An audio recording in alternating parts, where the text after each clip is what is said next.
Hi, I'm Marcia Franklin, and welcome to this Dialogue Web Extra. I'm here with 4 people who have come to the state of Idaho as refugees, and we're continuing our discussion about the challenges that refugees face here in the United States. I want to talk a little bit more about the sense that people confuse what a refugee is, maybe with, say, illegal immigrants or undocumented immigrants. Can all of you talk a little bit about that? Have all of you faced that challenge before?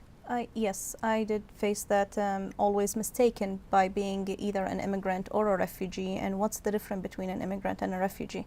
An immigrant is a person who fled their country. They have the right to go back to their country. A refugee is a person who fled their country for fear of prosecution. They cannot go back to their country because of that reason. They come, usually they live in intermediate country until they get their status. And they're legal. Status, they are legal. They are legal. They have a legal right to work. All their documents are legal. The difference is they fled their country because of fear of prosecution. So how does that manifest? What kind of experiences have you had where people confuse the terms? Have you had any? You've written a poem about it. Yeah, I think it's called "We Are Legal Here." Yeah, even. we are legal here. Yeah, it says, every night at work, I get that prank call from that certain patriot taking his frustration out on me. Why don't you just go back to your country? Indeed, yeah. So the thing is, and that's why we do the education. A lot of Americans, some of Americans, not a lot of them, I'm sure some of them do not appreciate foreigners being here, foreigners in general. Now, in those foreigners through the media, they usually focus on illegal immigration. And illegal immigrants always have to get legal status or be returned to their countries. Now, I, for one, was an illegal immigrant in Zimbabwe. Not in Zimbabwe before I became a refugee. I was an illegal immigrant in South Africa before I became a refugee. So I'm not against illegal immigrants. But I usually try to put that difference between refugees and illegal immigrants, because refugees cannot be treated bad because they are being confused, because the person who's speaking out does not know who they are. So they put them in the same boat. Now, refugees are legal here. They are brought here legally by the United States government, and in a few years they'll be part of this country. They'll get their citizenship and become Americans, and they'll build their family here and stay. Now, illegal immigrants in another way have came here illegally and tried to work out their paper problems while they're in the country. Now, I, for one, would like them to be, the world to be just an open space for everybody to go wherever they can make a better life. I usually call myself a citizen of the world. But that's just that difference between illegal citizens and refugees can be a big change in the way people welcome foreigners, not to judge them right away before knowing them or how they are here. So that's my concern. That's pretty much everything that people have to understand, like what's the refugees and why they are here. Because sometimes when people heard words that they are refugees, they have like different view of watching or judging us, saying that maybe we are criminal or we don't know anything, or maybe they think that we are like some dumb people, that we have no brain or anything. But we can think, and we are here to build our future and to become a good citizens. We have a phone call holding. Jill, thanks so much for holding. Go ahead, please. Jill from Boise. Hi, yes. Jamuna is one of my former students, and she is a remarkable young lady. And my major comment is that I'm a teacher in the Boise School District, and I truly believe I'm the luckiest teacher in the world, because these young people are amazing. Well, thank Some you. of them have been through such horrific things, and they're so able to put it behind them and move forward, and I admire that so much. It's just incredible.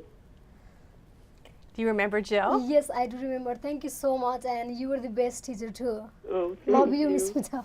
Oh, thank you so much for calling, Jill. Really appreciate it. And, yeah, Thank you. wonderful people.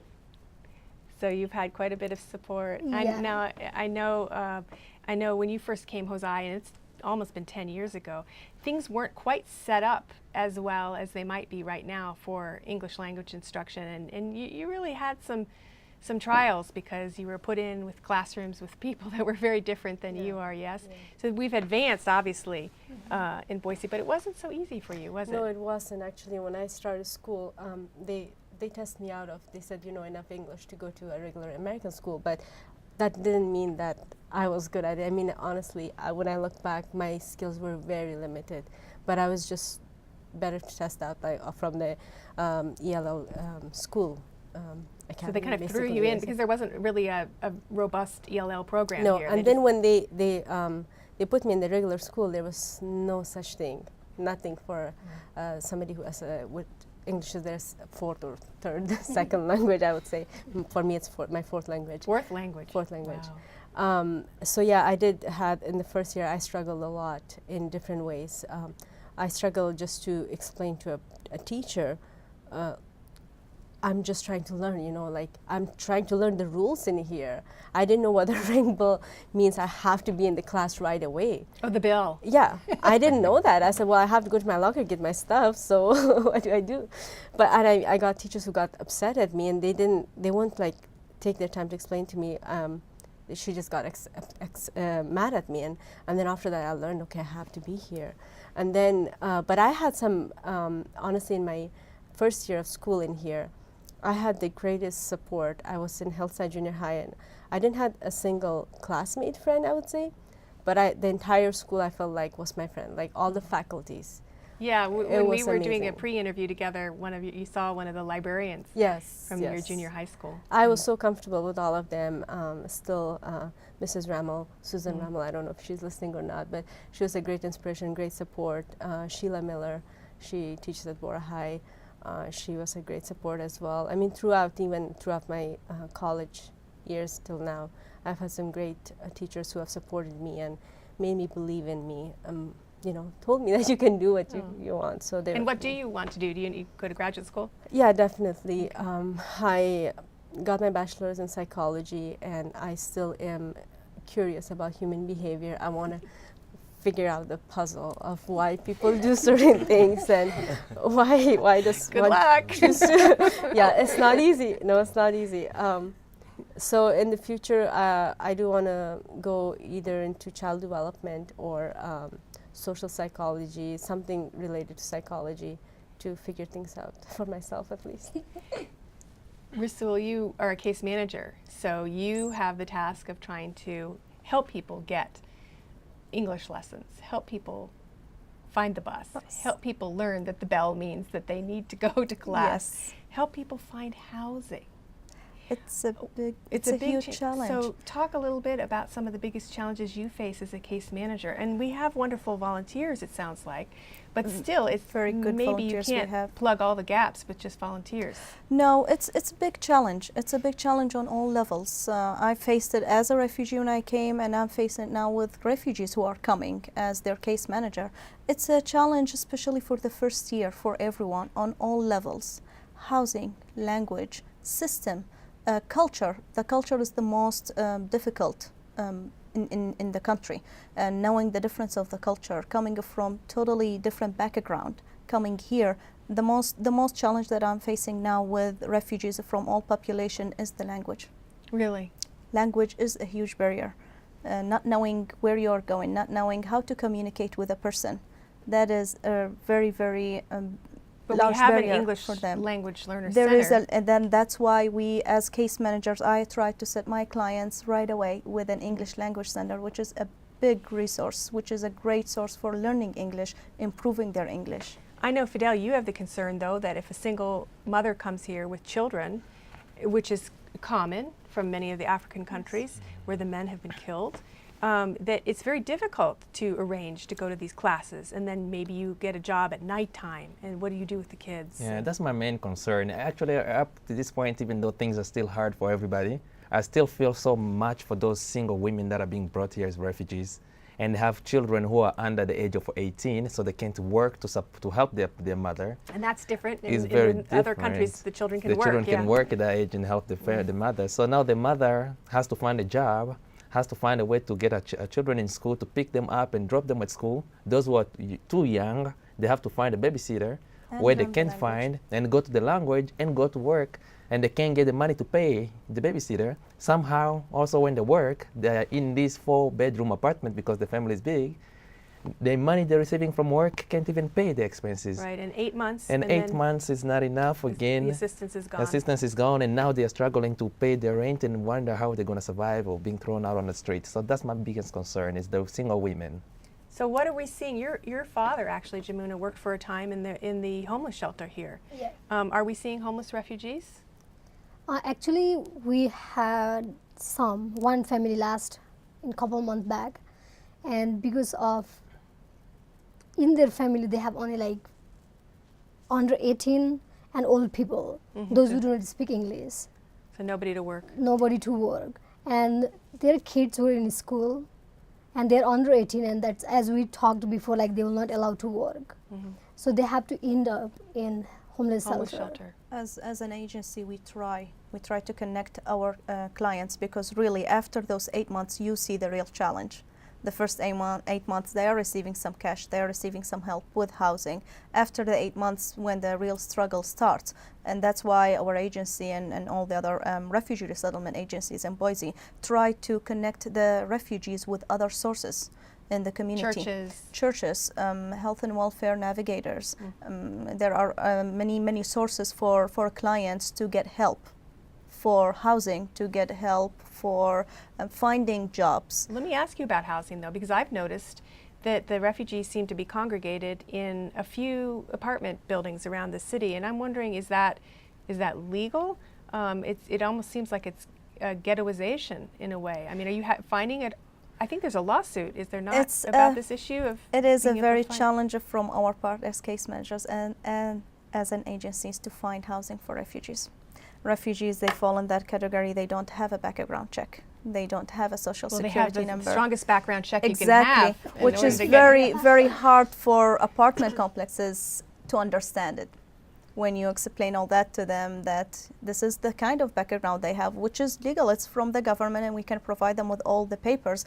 At some point, it's really difficult for them to understand, and that, I think, goes back to understanding what is a refugee and how they are legal. There is that fear: are they legal So here? is it Or they're okay not? to have?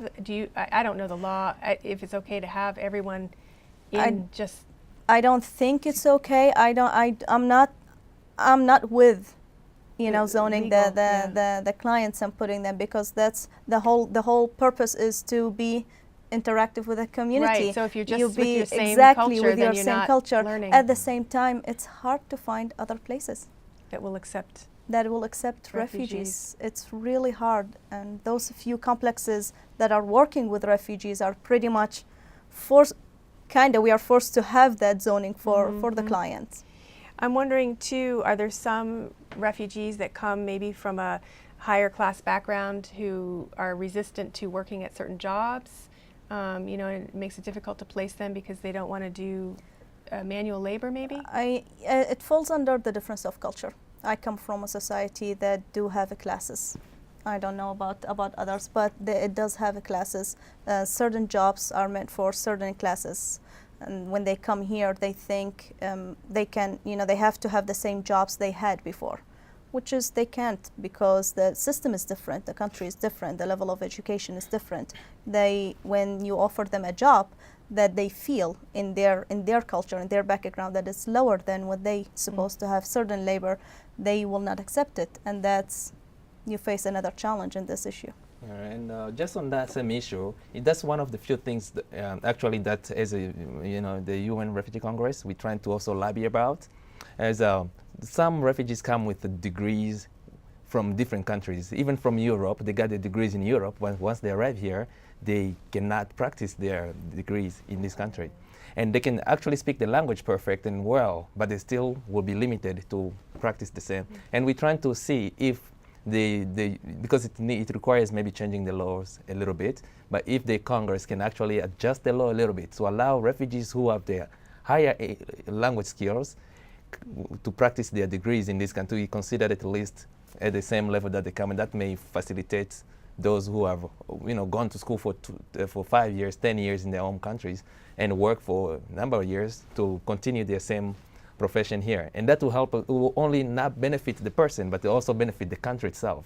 You know, we have to be contributing in this place. So if I'm a doctor and I worked for 10 years as a doctor in Iraq, I have this and that. Once I get here, I'm ready to contribute my skills to this new country because this is my country. This is my new land. It's going to be part of my life. So we're trying to lobby and see if that can be adjusted and that, you know, solve the little problems about. There's one question I wanted to ask you I've always wondered about. Is there something like guilt, a feeling like, why did I get a chance to live and be resettled someplace safe and other people are not, maybe even my own family? Is there some? I always have that. I sometimes wonder if this is one of the biggest, you know how you get a big gift and you're kind of, it's hard to believe it. I always feel that, and because I have friends who had same goals as me, had same dreams as me, and I don't know how far they got, and I got through them, and I'm still going there. And yeah, I mean, I feel like everybody has different challenges, different blessings, and I do feel that I kind of get scared sometimes, like, why is it me? What's so special about me? I still wonder that every day. I think it's the emotional. I come from family and from community that are so tied to with each other. The family is something that is really important, and coming here without your family, that's an emotional thing to think about. My family are still there, and I'm here. I don't deserve to be here. You reach to the point that, do I deserve to be here or not? Again, that's that battle in your mind about, do I need to be here? Why my family is still there and they are not here with me? But again, every time I reach to this point, I always think about, I'm safe here. They would wish the best for me too. And it is an opportunity to help them in the future too. Do you hope that they will come, or? I sure hope. I hope for that. I hope they will come and join me. And if they don't, I hope I go back and visit them. But you can't go to Iraq right now. It's No. too dangerous for you. No, it's very, very dangerous. It's not the same country at all. When I left it, it's not. And I don't think I would go back anytime soon. Unfortunately, it hurts me to say that. And I have to ask you this, do you ever get angry at the United States for the situation? I get sad more than I'm getting angry, just because things were different. It does not necessarily it was good. It was bad on a different level. It became worse on another level. It just made me sad in a way to see my country wrecked, although it's been wrecked by war for many, many years. And it's just seeing it going down so fast, and all those wars and the civil war that started that nobody thought about it. It's more sadness than it's because anger. before that, the Sunni and Shia were not at each other so No, much. Yeah. no. Jamuna, when you went back to the refugee camp, which we showed in the main program, did you have this sense too of a little bit of guilt or not? Actually, I did feel a little guilty because I came here and I got chance to go to school and finish my high school here. And still, like, we're safe and we have house to stay. We don't have to worry about tomorrow, like where we're gonna go and what will happen, or somebody come and like kidnap us. Or we don't have to worry about this thing. But when I went back there, I have still my families there living in small huts, and I feel so bad about them because they are still waiting to come here, but it's taking time. And of course, like, it's so bad to see them in that same place. And as we wrap up, I want to share with our viewers a comment that you made at the Martin Luther King Jr. celebration in the Capitol Rotunda. I believe it was in 2010. You were the featured speaker, Fidel. Yes. And let's take a listen to what you told everyone. Life is worth. You could be having problems today, but I tell you, there is no problem worth your life. People fight daily to stay alive just because they know that life is better and worthy more than worries. Stop neglecting the heroism of our forefathers and believe that a bad day, a bad week, a bad month, or a bad year does not mean a bad future. Thank you.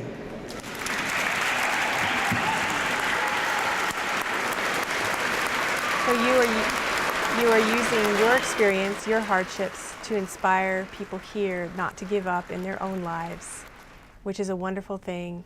And I would like to tell people that if you're interested in volunteering with refugees, we have the links to the different refugee agencies in Idaho on our website, idahoptv.org. Click on dialogue.